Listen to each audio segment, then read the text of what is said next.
Now, parenthetically, I wanted to ask you, I'm not sure if you're familiar with Peter Zeihan. He's an analyst whose opinion is diametrically opposed to yours on China. And he's actually looking at the demographic picture of China, and it's sort of like Japan is now. He is Graphics. We've gotten some new data out of the Chinese that has made its way to the UN, and so the updates have allowed us to update our assessment. And oh my God, it's bad. Okay, so let's start with this first graphic to show you where the official data had us as of a year and 2 years ago. This narrowing for the bottom 7 8 blocks is the fastest aging workforce in the world, and arguably the fastest one in human history. This indicates that the number of new workers coming in is so small compared to the number that are retiring that you're having massive increase in labor costs. And from adjacent numbers that we do trust, I mean, Chinese data is always a little touch and go, but from the numbers that we do have that we do trust, which is labor costs, Chinese labor is increasing at the fastest pace of any country in any era at any time in history, including during the Black Death itself. So he basically says that China's toast within 10 to 15 years because they're actually not reproducing enough, and their population is going. They're militarily they're going to decline, and economically they're going to decline. What say you, Mr. Rogers, to that?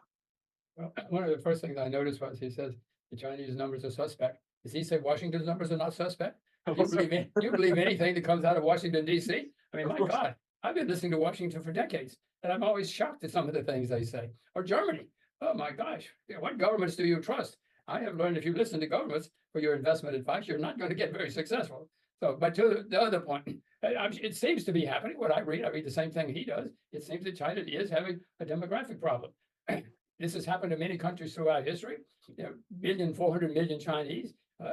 Let's say they have a decline in population. By the way, that's what they have been planning and trying to do for several years now. It may be successful.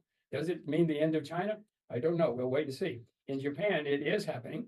Japanese population has been declining for 15 years now. So we will have an example, if nothing else, of how countries develop when this sort of thing happens.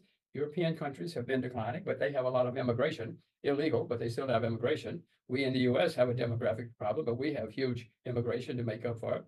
China does not have a lot of immigration. Is it the end of China? I am dubious. China's been around for 2,000 or 3,000 years with great periods of success and great periods of failure. I am skeptical that it's the end of China.